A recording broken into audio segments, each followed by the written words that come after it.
So, pray-trip din ako. Ayaw ko nang walang ulo eh. At least, malawak yung view. Bakit ang napili mo? Salamat sa Lord. Ang sa akin ang position ko, mayroong tatlong rapture.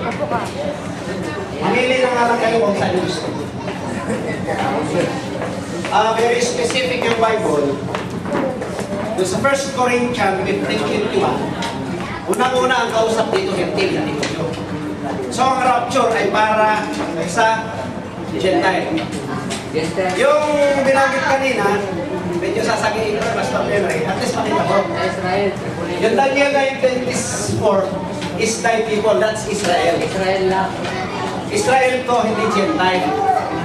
Hindi Gentile yan. Dahil alam natin na may dispensation ang Gentile na naputol sila sapagkat tinanggihan nila at pinapatay nila ang Kristo, ibinalik sa mga hentil ang kaligtasan. Ito yung church.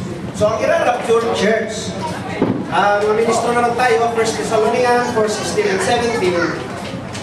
Iba to, nasa alapaap si Kristo, aagawin tayong pataas.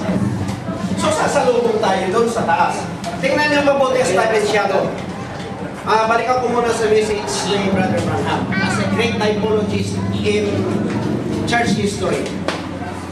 Nag-asawa na muna si Joseph as type of Christ. Kung ano nangyari sa kanya, binigyan ng 27 points, inihulog sa balon, kung paano si Kristo pinatay at binangon, inilagay sa kanan ng Diyos, inilagay din sa kanan ng Paraon. Nang panahon siya nasa Egypt, ginawa siya at tinasa siya ng Paraon. Alam niyo ba, bago nagkaroon ng trouble si Jacob sa kanyang sariling pamilya, nakasawa na muna siya ng isang Gentile. At yung pag-asawa niyang Gentile na ito, bago niya kinausap yung mga kapatid niya, ang ginawa niya na itabi na niya yung kanyang bride. As type and shadow na bago niya kausapin ni Jesus ang kanyang bansang Israel, kapatid niya, tinanong, sabi mo, tinuha ang iyong mga sugat sa bahay ng aking kaibigan, sabi ni Joseph. Si Kristo ay ganun din. Nung tinatanong na siya ng Israel, wala na. Saan mo kinuha? Ang totoo, sila ang sumugat.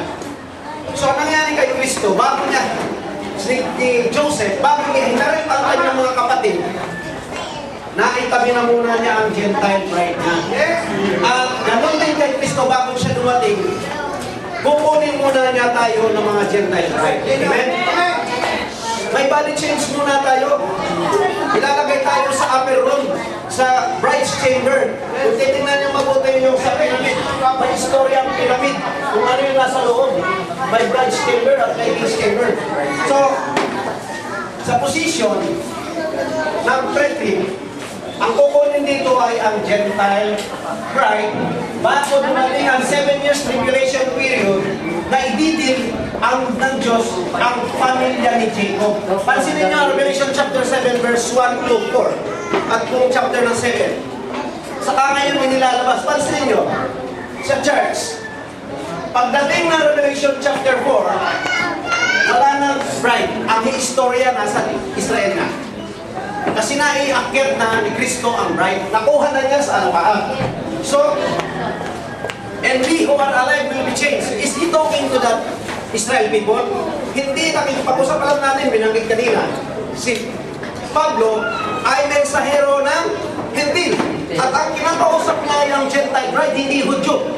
Very specific yan. Huwag natin paghaluin. Bago niya kausapin ng Israel, kakausapin, susunduin na muna niya tayo. Sino gusto sumama sa Panginoon? Amen. Ang di magtaas, hindi nagtaas. So, yan. Pag nakuha na, then, yung 7 years revelation darating na. Ito ang tinatawag ng pre-trib rapture. Caught up. Ano bang caught up? Hindi binabaan sa lupa. Kung di ang caught up, iniangat. Kasi nasa alapaap si Kristo pag kinuha tayo. Sasalubong lang tayo. Right? Yan yung position na ang Gentile ay i-rapture. Ano naman yung tinatawag natin mid-trib? Pakibuksan na Revelation chapter 11 verse 9. Pakibuksan. At dito mag-uumpisa ang restoration. Alam natin ang Diyos. I-take note nyo na lang. Ang Romans 11:25, pinutol, wag kang sabi niya gano'n, magmalaki kung yung tunay ng puno, nasanga, pinutol, ikaw pa. He's talking to the Gentile people. Kung paano sa pinutol ang Israel dito. Diba? Umabot yung 434 years sa silent year. Dumating si Kristo, pinatay ng mga Jew. Ang ginawa, ibinaling sa atin ang mensahe ng Diyos. Pinutol sila yun yung 69 weeks. Saan ibabalik ang Hudyo? Dito. O, dito ibabalik. Yung 1 week left, tatapusin dito. Dito kakausapin ng Diyos ang bansang Israel. Patapos na iakyat ang kanyang Gentile bride. Okay, Revelation chapter 11. Pakitaas sa verse... Ito to.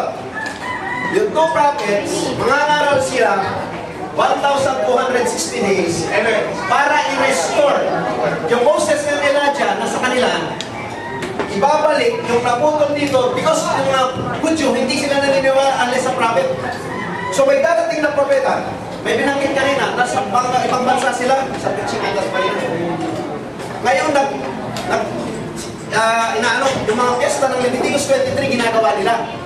Pagdating ng dalawang propeta, matapos iakyat ang Gentile bride, kakausapin na rin Kristo sa pamamagitan ng dalawang propeta ang kanyang bansang Israel. Diyan naman sa ang Jacob's stronghold. Right. At pagkatapos, yan, ipakitas niya. Ano lang, sulit lang. Lang. Ito tignan niyo mabuti. Basahin ko lang.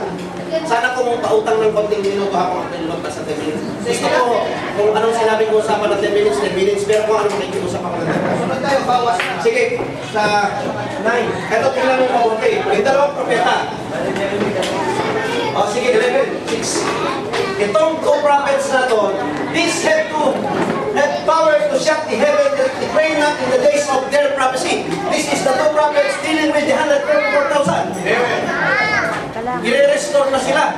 Galing sa iba't ibang bansa yan, for winds of corners of the world. Revelation chapter 7, verse 1 and 2. It rained not in the days of their prophecy.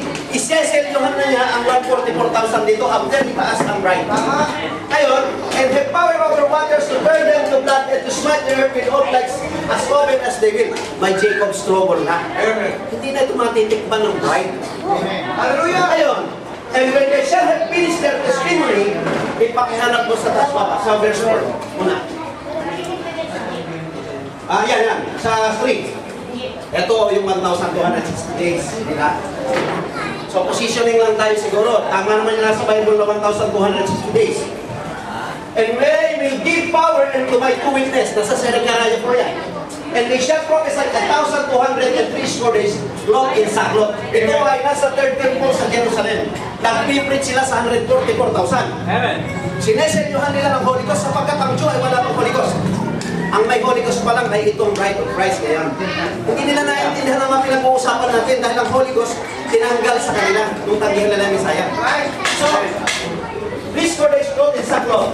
These are the two olive trees and the two candlesticks standing before God on the earth. And if any man will hurt them, pride proceeded out of their mouth. Napakapagkapangyarihan itong dalawang propeta ito na nagsisilyo sa dalawang propeta.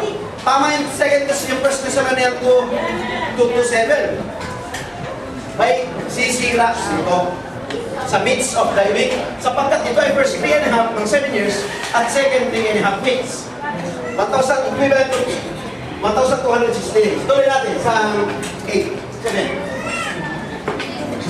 7.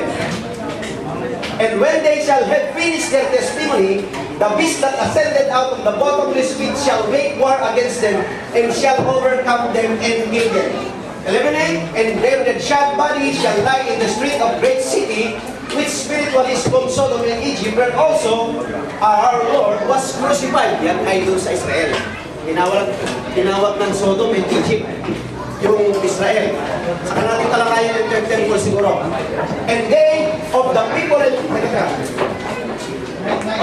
tuloy. And they of the people and hundreds and thousands shall see their dead bodies 3 days and a half and shall not suffer their dead bodies to be put in the graves. Matapos silang patayin ng Antikristo, nakakalat yung kanilang katawan doon sa Israel. Ito. Sa 11. And they heard a great voice from heaven saying unto them, Come up hither, and they ascended up to ministerial death. Kita nyo? Matapos silang buhay ng 30 days, saka ira-rapture yung dalawa propeta. May mid-trip pa, wala? May mid-trip rapture, pero exclusively, specific yung Bible, for the two prophets. Okay? Hindi tayo magkakasabay na two prophets. Una tayo.